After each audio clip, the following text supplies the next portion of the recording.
Hello, hello, hello, and welcome to the Anti-Racist Enneagram podcast with Jessica Denise Dixon, where we look at life and healing at the intersections of the Enneagram, anti-racism, and embodiment for personal and collective liberation.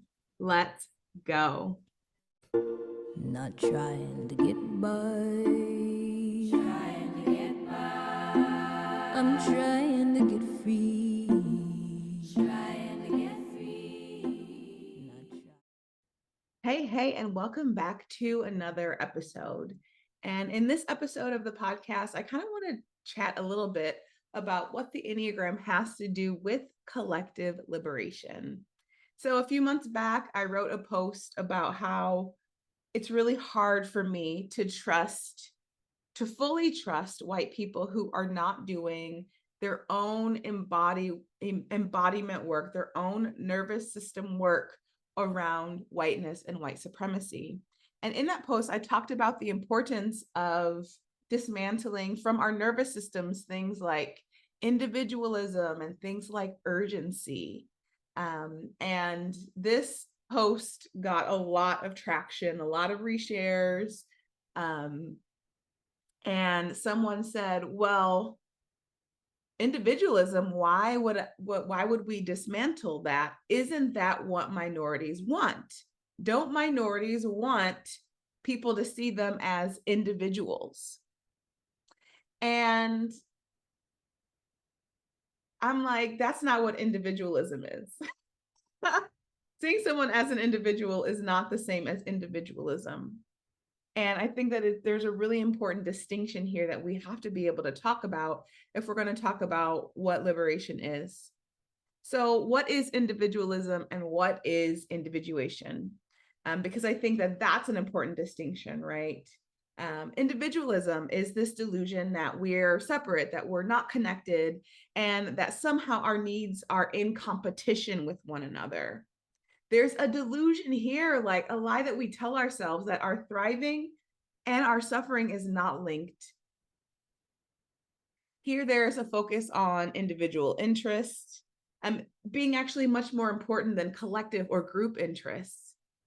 I believe that really individualism is the characteristic of whiteness that allows white people to feel like they don't belong to a quote white group.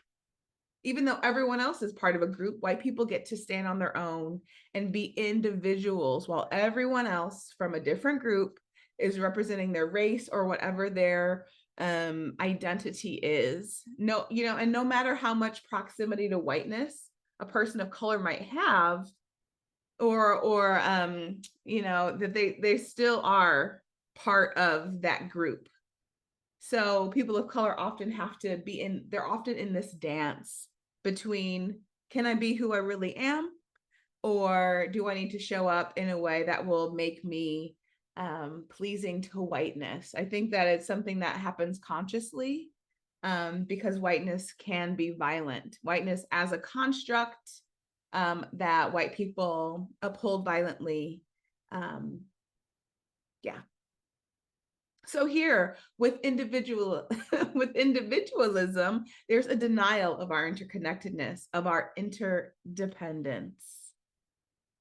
Now, individuation is different than individualism. Individuation is a beautiful process of forming a sense of who am I? Is forming a sense of, apart from my parents, who am I? Apart from my culture, who am I? Who am I in the contrast? What makes me similar and what makes me different? Right? I know who I am, and I know who I am because I understand that I am similar and separate from a we, and different and similar and different from an other. So individuation is actually an important aspect of personal and collective liberation. And inherently, the process of individuation is about recognizing ourselves as a part of a whole. So individualism says, like, I'm in it alone, that I'm just me and there's a world, but I'm just me. No. Individuation says, like, I recognize that who I am contributes to the world, is part of a world. So let's talk about the Enneagram. One of the biggest pitfalls that I see when people learn about their Enneagram type is that they focus mainly on their personal experience of their type, and understanding how your motivations move you and shift you, and how your reactivity shows up, understanding the things that trigger those things. That is so, so important. And one of the reasons it's so important is so that we can be responsible for the impact that we have both on ourselves and others when we're in our reactivity. It's not just about my personal experience of myself. Our Enneagram type is, part of it is these unconscious fears and desires that we filter through what we say and do, through our word and deed. So what does this mean? It means that we cannot fully do decolonizing work or anti-racist work in the world without being present to our type. In our reactivity, we find our resistance. And if we aren't doing work around our resistance, and this lives in our nervous system conditioning, then our work is going to stall, or it may end up being performative. If you are a leader, and likely if you're listening to this, we are one part of a collective. So we have to own the ways that our unreconciled motivations, the things that we both desire and the things that we fear, that they give us a narrow focus, because our why, our motivations, will shape our vision. And our unconscious reactivity will shape how we lead. It will shape how we deal with conflict that inherently comes from us being different humans. Like, conflict is not bad, right? It's not something that has to be avoided. It's an important part of our connection with one another. Me being different from you is inherently conflictual. That does not mean we should all try to be the same. That means that there's a different way of relating, a deeper way of relating that is actually available for us. Our Enneagram type is going to move. It will impact what we move away from and what we move toward. Our Enneagram type will color how we respond when we're being held accountable, the same way that our privilege will impact and color how we respond when it's time for us to be accountable. And our privilege is going to impact which aspects of our Enneagram type's expression, both healthy and unhealthy, are most acceptable in the world. And the more privilege you have, the more borderline unhealthy responses are both seen as average or normal.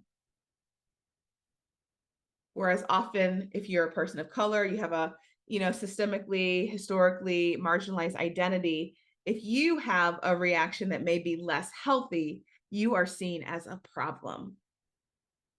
So to me, this is why anti-racism work and Enneagram work and decolonization work are all interconnected. It's said that truly knowing ourselves is a combination of self-awareness and cultural awareness. And I think it's true that we really can't understand culture without understanding the ways that we do and don't fit into it. So as we move toward liberation with intentionality, the deep healing that we will experience will be personal and collective, the same way that the isms like racism, sexism, etc., and oppression impact us both on individual levels and institutional and cultural levels.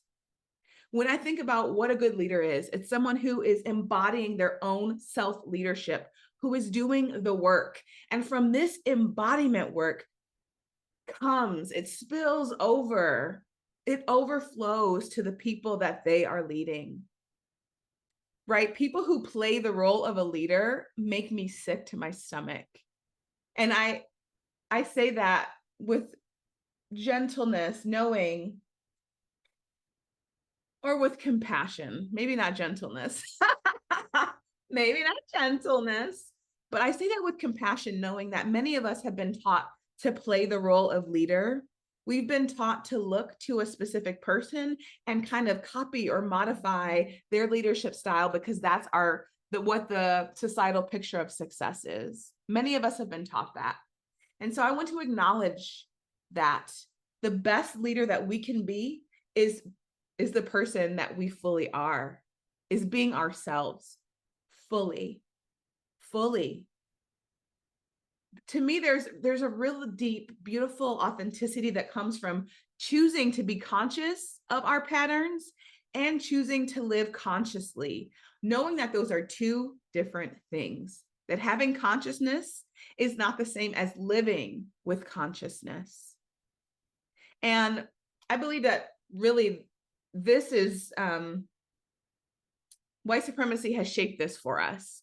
With whiteness, which is a construct and a structure that has become a culture, I often see people saying that they have certain values, but those values aren't reflected in their action. And I think that this permeates many things, including the Enneagram world, at least at the moment. You know, I see people say, well, this is just my Enneagram type. See how aware I am?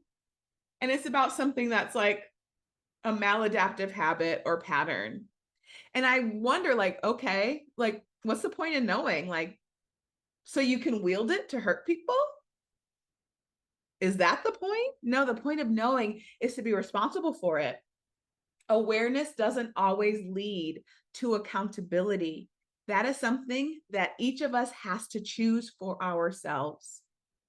You know, I once heard that knowledge isn't power, it's potential power, that knowledge applied is power. And that's why I believe in the Enneagram as a tool for liberation.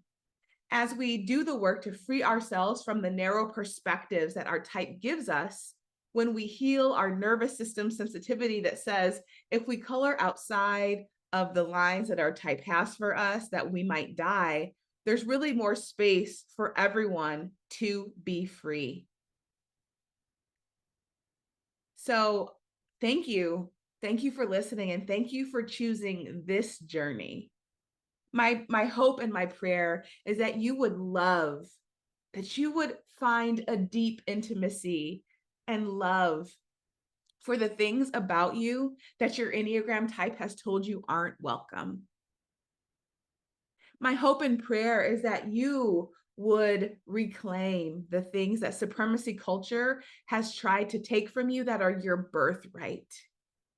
My hope and prayer for you is that you would know and love the fullness of you, because the fullness of you is who we need to move forward. You matter. You contribute to collective liberation. So let's do the work. All right, that's all for this episode. From love and for liberation, peace out. I'm not trying to get by.